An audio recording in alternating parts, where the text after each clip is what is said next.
Namaskar, welcome to Honest Astrologer, and we finally meet in video again. As I mentioned in one of my posts, I was going through Shukra Shani period, and working on Shani wasn't a very good idea. I promised you guys Shani Mahadasha video, and I am now working on it since my Venus Shani period is over. So I thought I'll make a good informative video for you because Shani video will take time, but it will absolutely come.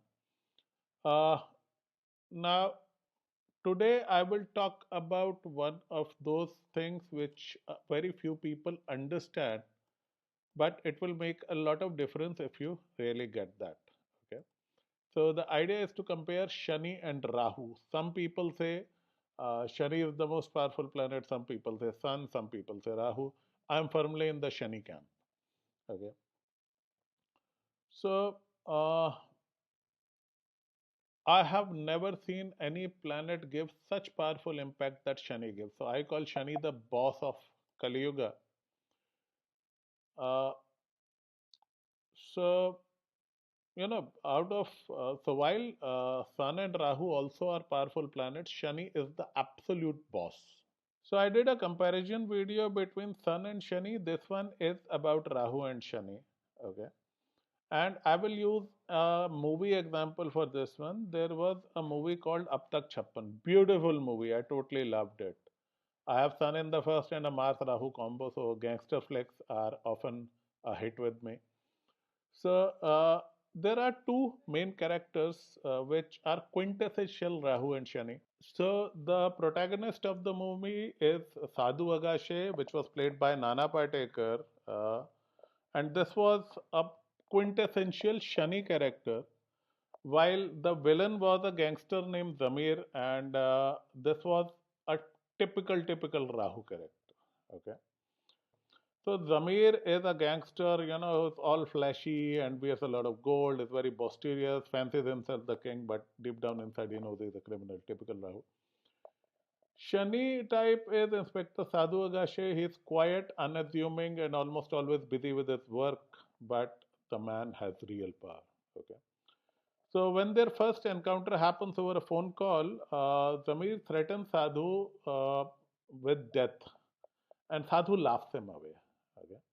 So the dialogue was something like, Zamir, you might have a gang of 150 stooges. I have a force of 40,000. We would bury you before you know it. So he calls out his bluff. Rahu is more bluff than substance. And Rahu immediately, that Samir fellow gets punctured and he starts to mollycoddle Sadhu. So Rahu considers Shani his elder and a powerful guide and is a little afraid of him. Although Shukra is the guru of Rahu, Shani is more of a strict mentor he has a love and hate relationship with. So later in the movie, things happen that Zamir helps Sadhu escape India and brings him to Dubai. And there is this beautiful scene which gives you the essence of the reality of both these characters and both these planets. So Zamir is sitting in his den, surrounded by his men and being, all tough and kingly and everything. And Sadhu very nonchalantly walks into his den and casually greets him, Kyare, and he uses a gali. And it just punctures Samir's ego and he starts to laughing sheepishly and nervously, while Sadhu very stoically relaxes with a smile. So Rahu knows he doesn't have the substance, and Shani has the substance.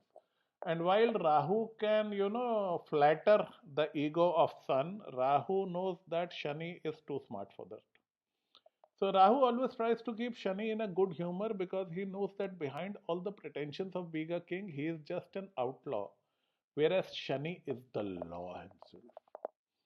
So there is an interesting conversation in the climax of the movie when Zamir boasts about his power and Sadhu brushes him away, saying that this is not power, this is nuisance value. So Shani and Sun have power, Rahu has nuisance value. And there's a dialogue, this is a very Shani dialogue which Sadhu gives, and it says real power comes from the inside. And he said, look, I'm sitting here all by myself in your den. You could kill me right now if you could, but you are still afraid of me. You have these armed bodyguards and your gang people around, but you are the one who is afraid of me. So Saturn knows that he is above the robber king, he is above the hereditary king, he is above the social order because Shani tries to do the right thing. Shani is the law himself. There is a dialogue in which Sadhu says to Zamir, he says, तुम लोग society का कचरा है, मैं society का जमादार है. And he very nonchalantly goes around encountering gangsters in that movie in a very Shani way. So if this was a real character, he would have a Shani in the 6th, 9th, or 10th. Most probably Shani in the 6th.